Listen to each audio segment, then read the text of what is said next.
Happy Hanukkah, good evening. Tonight is the 8th night of Hanukkah, and our sages say that the best thing you can do on Hanukkah in general, and especially on the 8th night of Hanukkah, is to learn Torah, because the light of the candles represents that hidden light that Hashem put away at the beginning of creation, because that light was so good.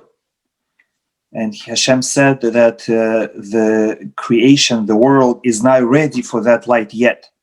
In the future, I will bring that light back for the tzaddikim, for the righteous people. And even though that light is hidden, we have access to that light through Torah. Within the Torah, we have light. When a person learns Torah, he has access to that spiritual light that is hidden for everyone else. But the person who learns Torah, he is tapping into that spiritual reservoir of that great light. And also on Hanukkah, we have ability to bring down that light. In the lights of Hanukkah, we have burning the light of the first days of creation. That is why it's good to look at Hanukkah candles to see how they're burning.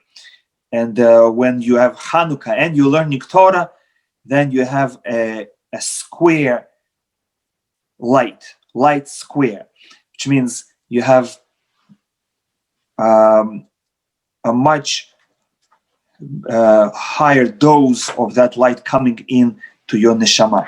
So on the 8th night of Hanukkah, when we have the strongest spiritual light coming in and we learn the Torah, that is the best way to rejuvenate your soul, to recharge your soul for the rest of the year, and especially for the dark winter that is coming. Okay, so we start Parashat Miketz on page 222 of Art Scroll Chumash, in English page 223. And just like Hanukkah is a hope, is the glimmer of hope for the Jewish people when they fought against the Greeks, and then finally they recaptured Beit HaMikdash and they came in and they saw that Hashem still desires them because they found a jar of oil that was untouched by the Greeks, and they lit it and it burned for 8 days and 8 nights. So they saw clearly that Hashem loves them and desires their service. That was the hope in the midst of Greek exile, which would soon be followed by the Roman exile. So too in Parashat Miketz. The parshiot that we just read are very difficult, sad parshiot where brothers fought with each other.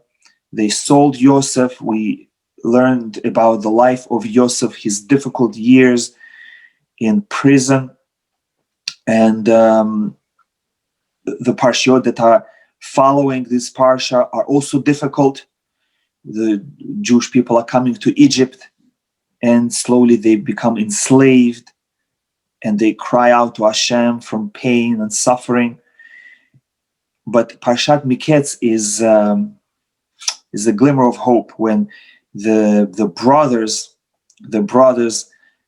meet Yosef. Yosef sees that his dreams are coming to life, becoming fulfilled, and Yosef is trying to produce tikkun. Yosef is trying to help brothers to fix their sins. He's trying to purify them through the test that he's going to design in this week's parsha. Just like the candles of Hanukkah are purifying us, and all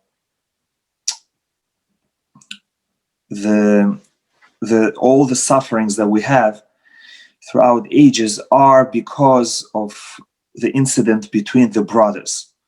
Because the brothers of Yosef mistreated him, and because Yosef did not have enough wisdom to make peace with his brothers, the Jewish people came to Egypt. they suffered, and eventually we suffer throughout history because of this incident of brothers fighting with their own brother. And Hanukkah was no different. On Hanukkah as well, the Jewish people suffered the most from their own brothers.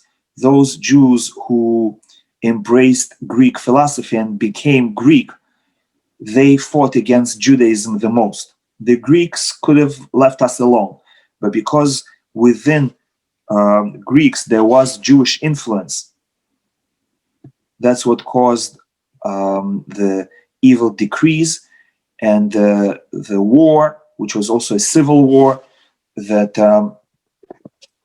the Jewish people had to not only fight against Greeks, but also against evil forces within themselves. But it all stems from the fight between Yosef and his brothers. Okay, now let's start the Parsha. We finished last week's Parsha with Yosef being in prison for already 10 years after being for a year in the house of Potiphar. And this Parsha says it happened at the end of 2 more years, which means now Yosef is in prison for 12 years and 1 year in the house of Potiphar. So Yosef is already in Egypt for 13 years. He came to Egypt when he was 17. 13 years later, he is now 30 years old at this point.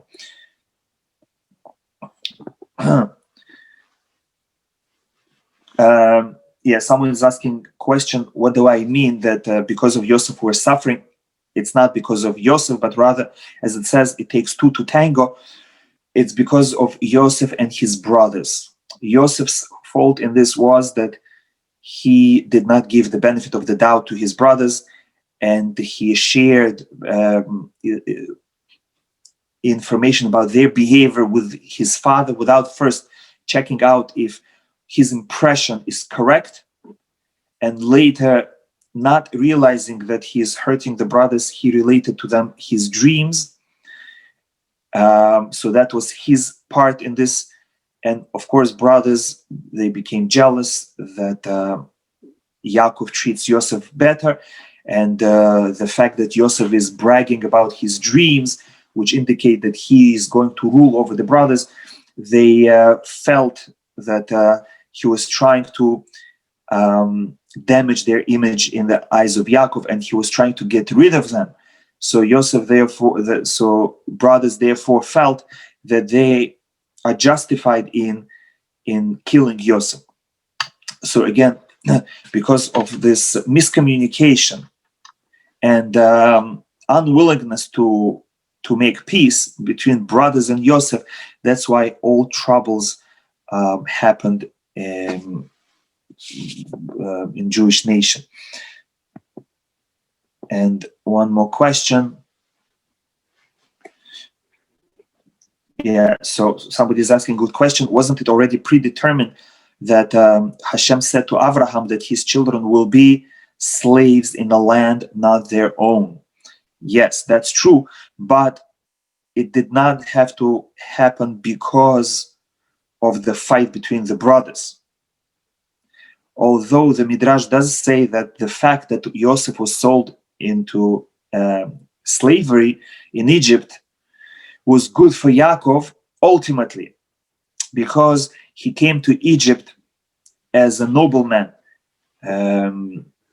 respected as the father of their president. However,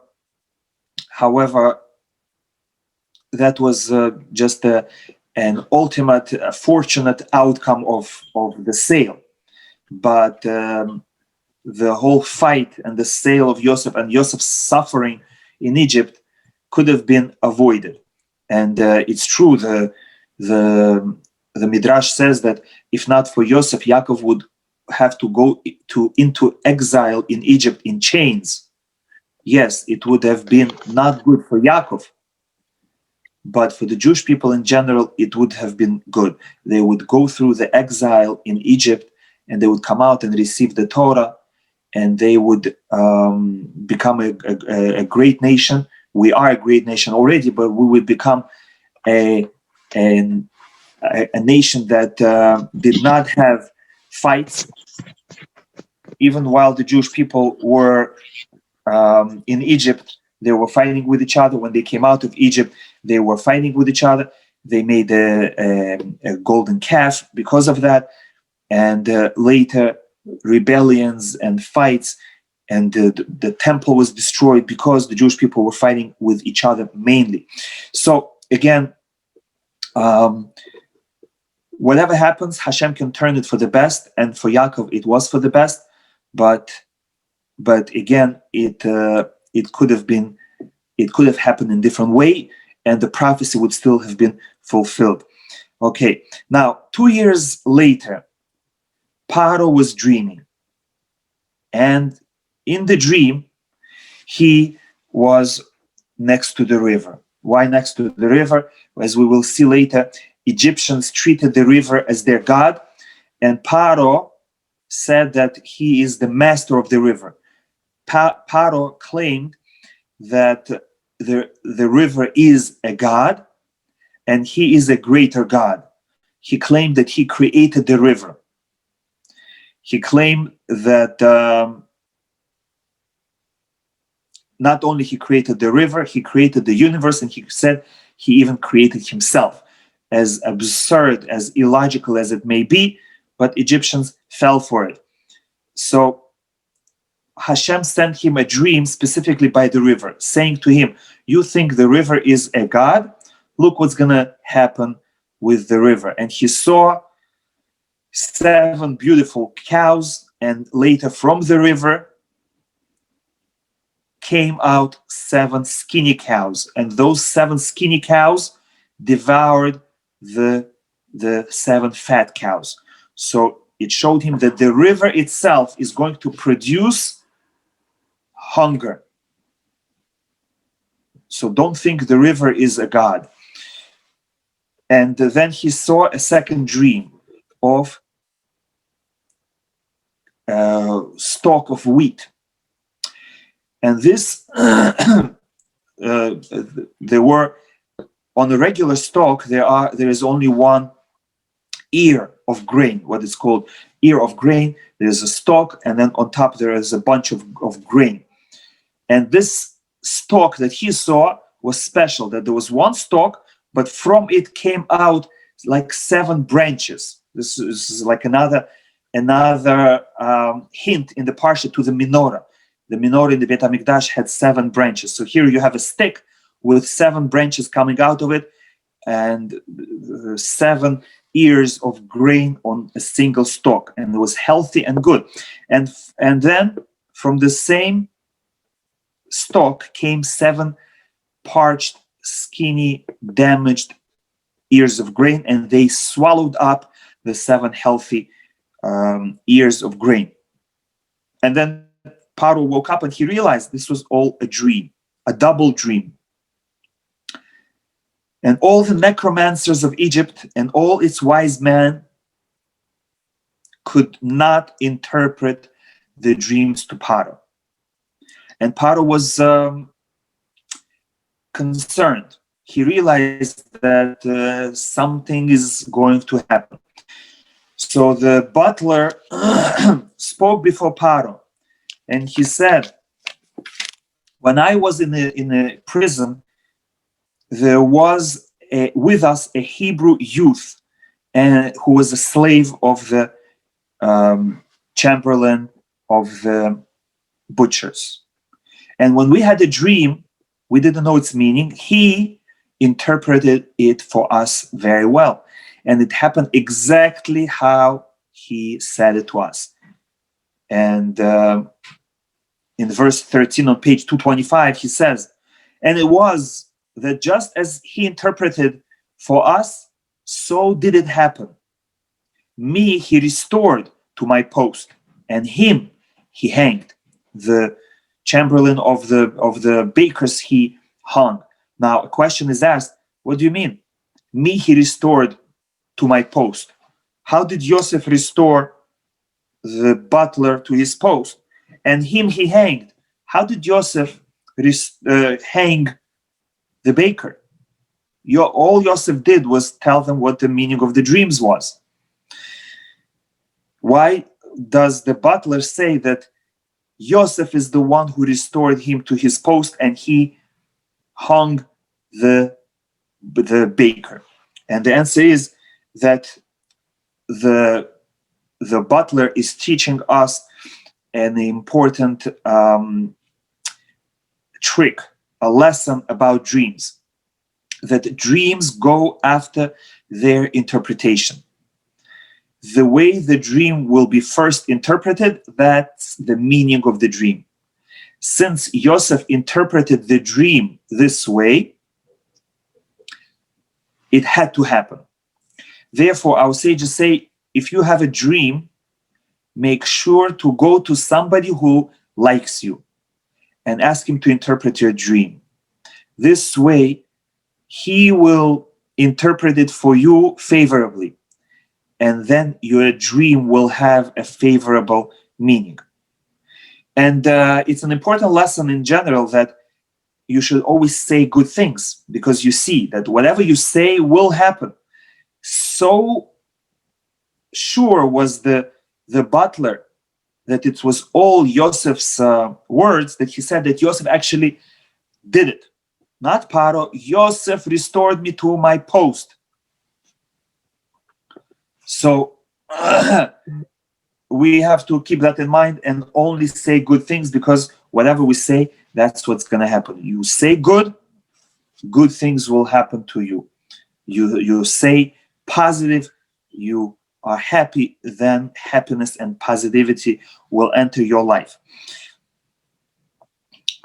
Now, the question is asked, why did Joseph do it? Why did he interpret butler's dream positively and the baker's dream negatively? And in their analysis of the dreams, the sages say that Joseph saw that the butler had good attitude towards Joseph and towards the Jewish people. And in his dream, Joseph saw that there was something positive for the Jews. And as a reward for butler being a good person and thinking good thoughts about Joseph and the Jewish people, he interpreted his dream positively. But in the dream of the baker, he saw that there was some negative thoughts that the baker had towards Joseph and towards the Jewish people. And therefore, Joseph interpreted the dream negatively for him. Okay, now we go to verse 14. Paro sent and summoned Joseph. They rushed him from the dungeon. And Paro said to him, I dreamt a dream and nobody can interpret it.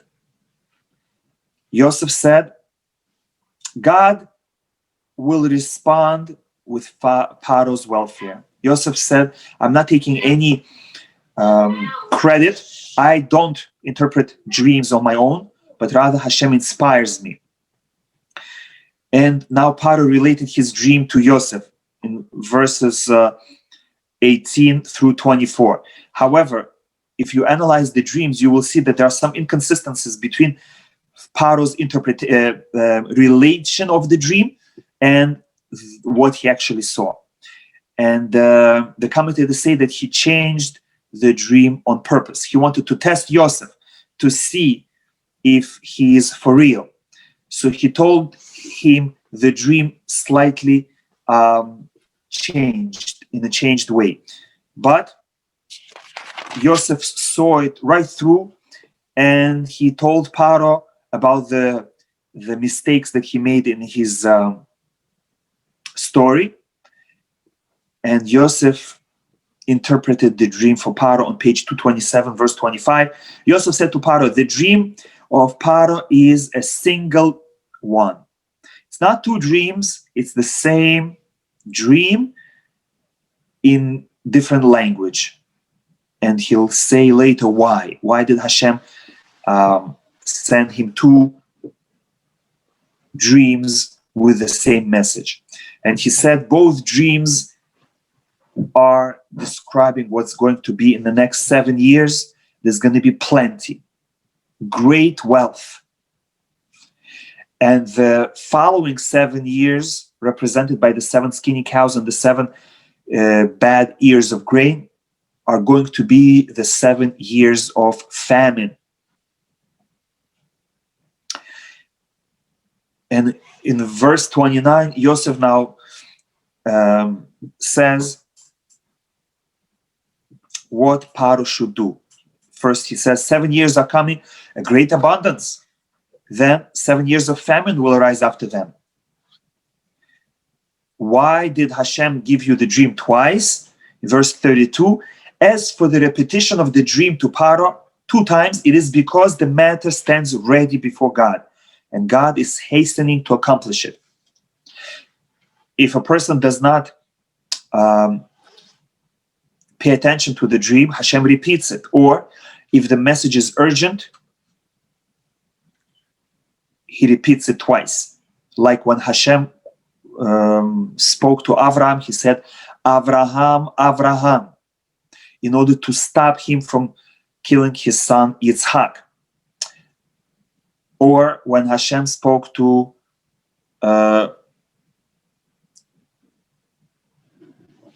let's not give other examples. Now, in verse 33, Yosef gives advice, which Paro didn't ask him for. Now, let Paro seek out a discerning and wise man and set him over the land of Egypt. And let them gather all the food of those approaching good years, and let them amass grain under Paro's authority in special food storage cities, so that this food will be used during the years of famine. Now we go to page 229. The matter appeared good in Paro's eyes, and Paro said, could we find another a man in whom there is a spirit of God? Pharaoh was shocked that Yosef figured out what his real dream was, even though Paro lied to him. And he was impressed that Yosef not only gave the interpretation, but he also provided an advice for preparation for the famine. And Paro said to Yosef, since God has informed you of all this,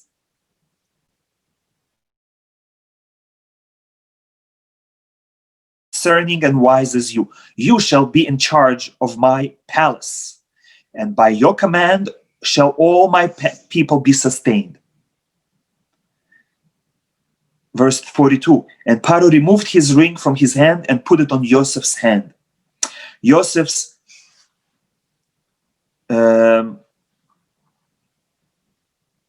name was changed to Avrech, and also Tzafnat Paneach. That's in verse 45. What does it mean? Avrech comes from 2 words. Av means the father, and Rech means king. Just like even in German, Reich means reign, means monarchy. So Avrech means he's the father of the king, which means he's the manager of the king. He is the grand vizier. He is the prime minister of the king. He is the right-hand man of the king. That's Avrech. So why some yeshiva bachas are called Avrechim, no? Yeah, because Avrech is a very important name. Avrech means the manager, the prime minister. Means the person upon whom the entire world depends. Like Paro said, through you will all my people be sustained. Another interpretation of the word Avrech is Av means he's like a father figure, and also he is Rach. Rach means soft, which means he's young. He's young, but he's already behaving like a father. He is wise. So that's another reason why a yeshiva student who is married, a young yeshiva married student, is called Avrech, because he's young, but at the same time, he behaves like a sage, because he chose the best profession for himself. He chose to gain wisdom. that will be of help for his family and for his community. So he's behaving in a very mature way. He's choosing to learn Torah. That's why we call him Avrech. He's young, but yet he is a patriarch. So another name for Yosef is Tzafnat Paneach, which means he reveals hidden things because of his ability to interpret the dreams. And at the end of verse 45, Paro gave him Osnat, the daughter of Potiphera, for a wife. Now this Osnat, some say, was the daughter of Dinah. So she was really Jewish because her mother was Jewish, Dinah. And she was adopted by Potiphar because he couldn't have children. Because in order to be a minister in Paro's court, they had to be castrated, and therefore they couldn't have children. So he adopted Osnat, a whole story in the Midrash of how she came to Egypt, but Hashem caused the whole thing to happen, and she was available at the exact moment when Yosef needed to get married, and he got married to Osnat. And now Yosef emerged in charge of the land of Egypt. Yosef was 30 years old when he stood in front of Paro. Now, verse 47, and going on to page 231, the earth produced during the 7 years of abundance by the handful. And Yosef gathered all food of the 7 years, and he placed food in the cities. Yosef amassed grain like the sand of the sea in great abundance. Verse 50, Yosef had 2 sons before the famine started, which means in the next 7 years, Yosef had 2 sons. One he called Menashe, coming from the word forgetfulness, explaining it, God has made me forget all my hardship and all my father's household. That now finally I have good life. I'm free. I'm in charge of the whole country. I have a wife and I have children. Now it's a little bit easier to forget the pain of the last 13 years. And the name of the second one was Ephraim, and he explained it from the word peru urevu, means to be fruitful. God has made me fruitful in the land of my suffering. Verse 54, and the 7 years of famine began approaching just as Yosef has said. And all the lands around Egypt had famine first, but in all the land of Egypt there was bread because Yosef prepared Egypt. However, soon after, all the land of Egypt also hungered, and the people cried out to Paro for bread. So Paro said to them, go to Yosef. They went to Yosef, and Yosef told them, you have to do circumcision. You have to do Brit Milah. And they said, what? We're going to be like the Hebrews? We should do the Brit Milah? All of a sudden, such a strange request. We're not doing it. They went back to Paro, and they said, he's asking us crazy things. Can we please have bread? And Paro said, what happened to your bread? Weren't you aware that famine is coming? Didn't you save food? And they said, yes, for sure we saved. So what happened to it? And they said, it all got rotten, ruined. So Paro said, in such a case, you have to listen to Yosef, because Yosef has such power of his words. He said that your grain should rot, and it rotted. Don't take a risk. He might say that all Egyptians should die, and all Egyptians will die. Quickly go and do everything he says. So all Egyptians went ahead and circumcised themselves before asking for food. Why did Joseph do it? Because he knew that eventually his brothers, according to the dream, are going to come to Egypt.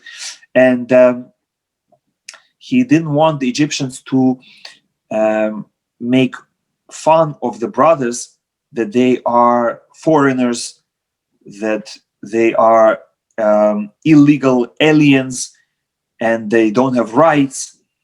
So Joseph made sure that all Egyptians were circumcised just like the brothers. And in addition, later in the Parsha, we will learn that Joseph bought all the land in Egypt, all the animals, and therefore he moved Egyptians around. Joseph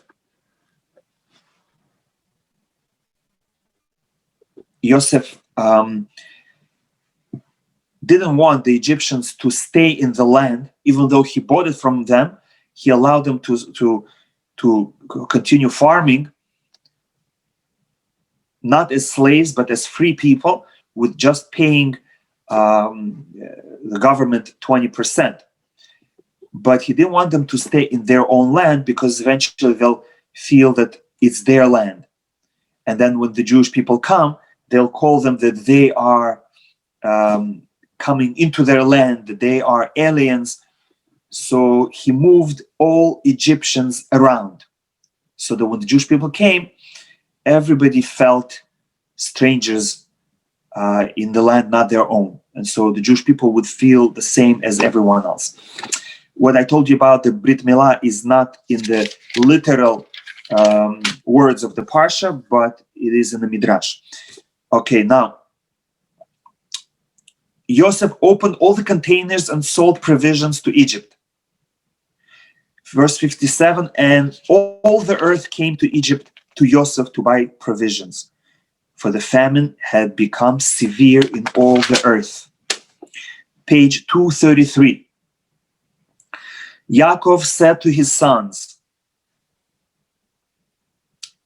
verse 2, behold, I have heard that there are provisions in Egypt. Go down there and purchase for us from there, that we may live and not die.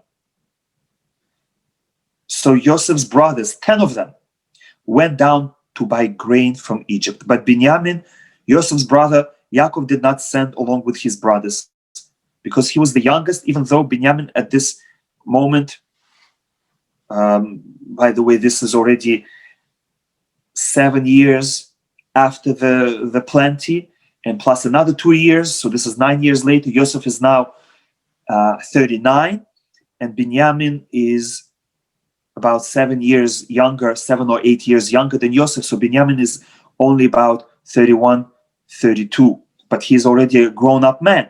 But still, Yaakov feels that he wants to keep the youngest son next to him. Now, Joseph, verse 6, he was the viceroy over the land. He was the provider to all the people of the land. Joseph's brothers came and they bowed to him, faces to the ground. Joseph saw his brothers and he recognized them, but he acted like a stranger towards them and spoke to them harshly. So he recognized them, but they didn't recognize him. Why? That is for two reasons, at least. Number one is because when Joseph left, he was 17 years old. At 17, he only had a little bit of facial hair. His beard did not grow fully yet. Now his beard is fully grown, so brothers don't recognize him. Whereas when he left, his brothers were all older than him, so they all had beards already. And now,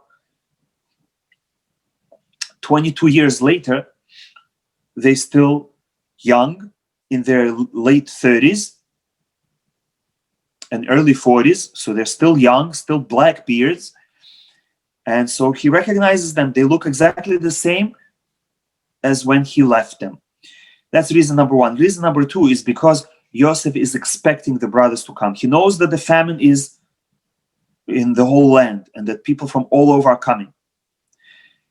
So he knows eventually his brothers are also going to come. And he also knows that the dream requires that they come and bow down before him. So he's looking out for them. But they're not looking out for him because they think that he's a slave and maybe he's long dead. They would not dream to look in the viceroy, in the prime minister, to look for Yosef.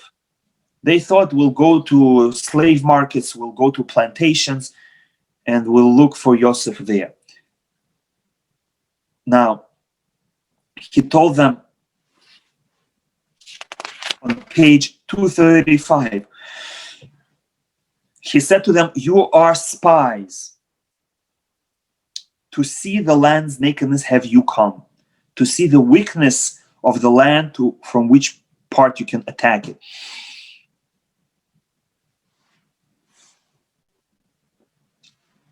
Now, an important question is being asked. If dreams go after their interpretation, why did Yosef interpret his dreams in such a way that even his father will bow down to him? And if we look carefully in the last week's Torah portion, we will see that that's not the case. Yosef did not interpret his dreams. He just saw the dreams. Who interpreted Yosef's dreams? His brothers. Yosef came to his brothers and he happily related his dreams to them, leaving his destiny in their hands. At that moment, brothers had opportunity to interpret the dreams in a positive way, and they failed to do it.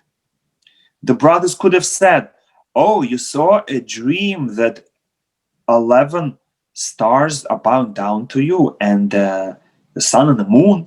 You saw the dream that 11 bundles are bound down to you, to your bundle." All that means is that we are going to be sitting in yeshiva and learning Torah, and you'll be in the world doing business, and you'll be supporting us. So we'll be bound down to you as a thank you for supporting us. They could have interpreted the dream in a positive way, but because they hated him, they interpreted the dream in a negative way. And they said, "Oh, you know what the dreams mean? It means that we're going to bow down to you, and our father is going to bow down to you, or you're going to rule over us." And that's exactly what happened. So that's another time when we see that the dream went exactly according to the way it was interpreted. So in verse 10 on page 235, the brothers answered him, "No, my lord, your servants have come to buy food. We are sons of one man. We're truthful people. We have never been spies." And they said, "Not only that, we all have one father, and we have also another brother, the youngest one, with our father, and we had another one who is gone."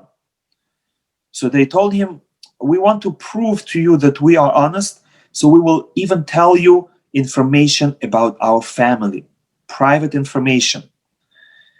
And Yosef used this opportunity to promote his claim. "It is just as I have declared to you, you are spies. By this shall you be tested. By Paro's life, you will not leave here unless your youngest brother comes here. Send one of you and bring your youngest brother. Otherwise, it's all stories and you are spies." And he put them all in prison for 3 days. And on the third day, Yosef said to them, "Do this, and then you will be able to live, because I fear God. If you are truthful, let one of your brothers."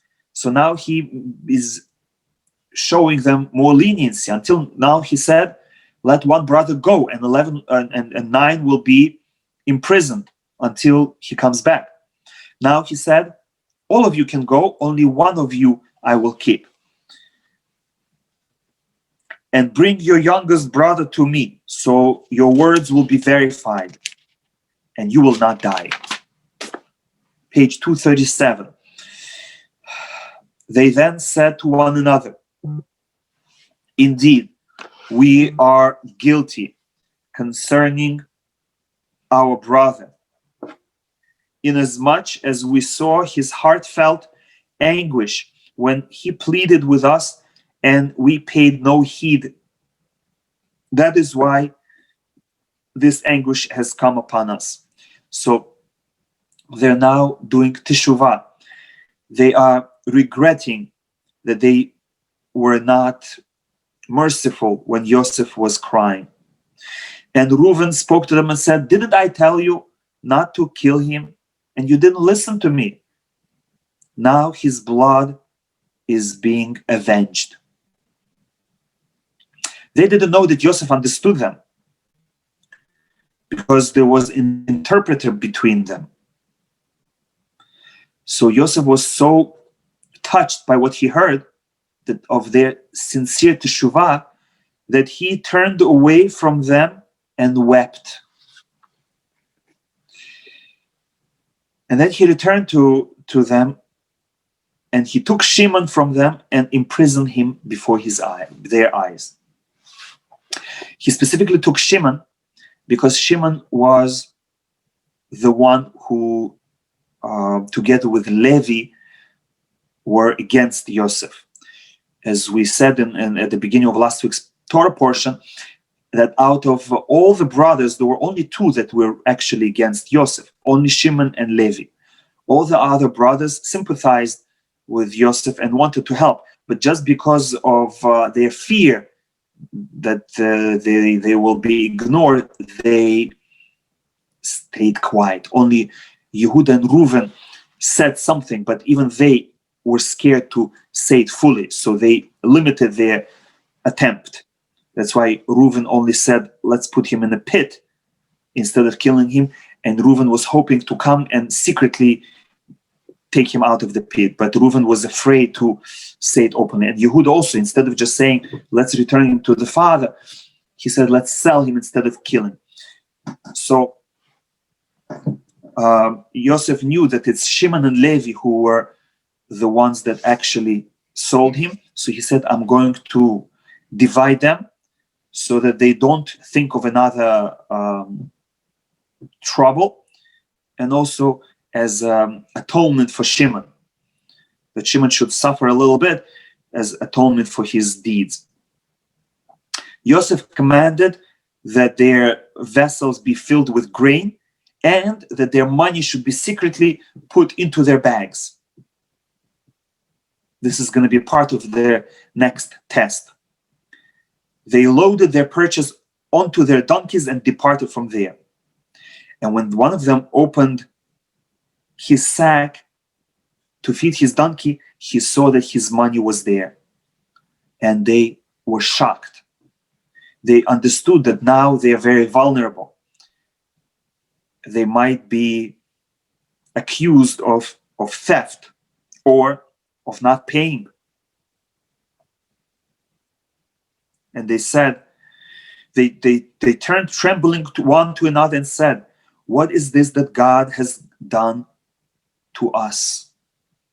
Again, they realized that it's not Egyptians, it's not Yosef, it's Hashem, between them and Hashem. If Hashem doesn't want, nobody is going to be able to hurt them.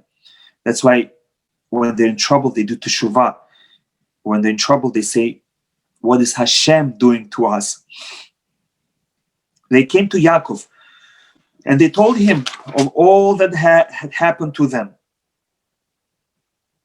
Verse 33. Then the man, the Lord of the land, said to us, by this I will ascertain whether you're truthful people. Verse 34. Bring your youngest brother to me, and I will know that you're not spies. And I will restore your brother to you, and you will be free to circulate about the land. And as they were emptying their sacks, everyone found money, their bundle of money in their sacks. When they and their father saw their bundles of money, they were terrified. Their father Yaakov said to them, I am the one whom you bereaved. Bereaved means a person who lost his children. Yosef is gone. Shimon is gone. And now you want to take away Binyamin? Upon me has it all fallen. Then Reuben tried to convince his father to let Binyamin go with him. He said, put him in my care and I will return him to you. But Yaakov said, my son shall not go down with you.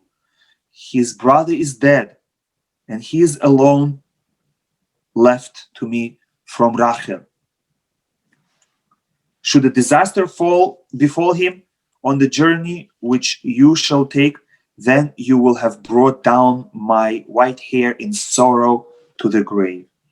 But the famine continued to be strong in the land, and they finished eating all the provisions.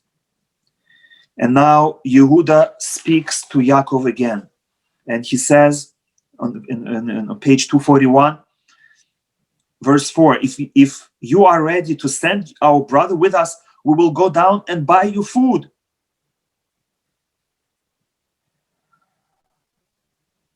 And in verse 8, Yehuda offers to protect Binyamin. Yehuda said to Israel, his father, send the lad with me. Verse 9, I will personally guarantee him. Of my own hand you can demand him. If I do not bring him back to you and stand him before you, then I will have sinned to you for all time. Yehuda is willing to give up not only his life in this world, but he's putting even his olam haba on the line. Verse 11, Israel, their father, said to them, if it must be so, then do this. Take of the land's glory in your baggage and bring it down to the man as a tribute. A bit of balsam, a bit of honey, wax, lotus, pistachios, and almonds as a gift to Yosef. And take with you double money to return what was put in your bags. Maybe it was a mistake. And plus to pay for new food. Verse 13, take your brother and arise. Return to the man. And may El Shaddai, which is the name of Hashem, grant you mercy before the man, that he may release to you your other brother, as well as Binyamin. He meant Shimon and Binyamin, but it was a prophecy, your other brother as well, that may Yosef also come back. Now, page 243, verse 16. Yosef saw Binyamin with them. So he said to the one in charge of his house, who was his son, bring the man into the house. Have meat slaughtered and prepare it. For with me will these men dine at noon. So they were brought to Yosef's house, but the men became frightened when they were brought to Yosef's house, and they said, because of the money replaced in our sacks originally, we're being brought so that a charge can be fabricated against us.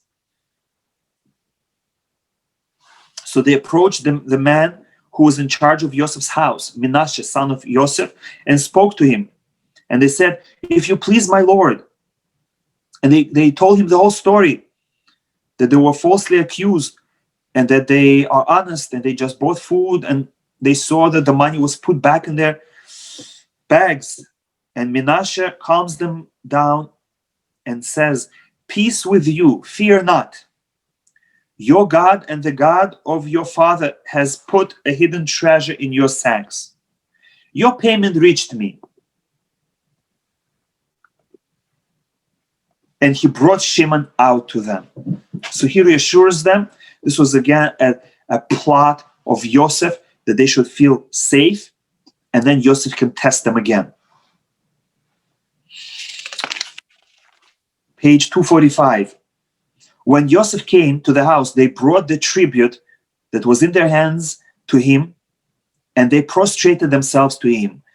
Now, the dream is fulfilled that 11 brothers bow down. That's the first dream, when that 11 bundles of wheat bow down to Joseph's bundle. So 11 brothers prostrate themselves to Joseph toward the ground. Verse 29, then he lifted up his eyes and saw his brother Binyamin, his mother's son. So he said, is this your little brother of whom you spoke to me? And he said, God be gracious to you, my son. And Joseph rushed because his compassion for his brother had been stirred and he wanted to cry. So he went into the room and wept there privately. Then he washed his face and went out and said, serve food. They served him separately and the brothers separately, and the Egyptians who ate with him separately. And that was because Egyptians could not bear to eat food with the Hebrews, because Egyptians don't eat meat because they serve animals. Egyptians were vegetarians because they served sheep and cows. They were gods for them, just like in India. And the Hebrews ate meat. They were shepherds. And the Egyptians, it looked like they're eating their gods. So the brothers didn't realize anything wrong, even though Joseph was eating separately. They felt that just out of his nobility, he's eating separately. But the true reason was because Joseph was a Hebrew, and the Egyptians knew it. And they were seated before Joseph, the firstborn according to his seniority, and the youngest according to his youth. And they looked at each other in astonishment. How does Joseph know our ages? He put us all 11 brothers in exact order of age.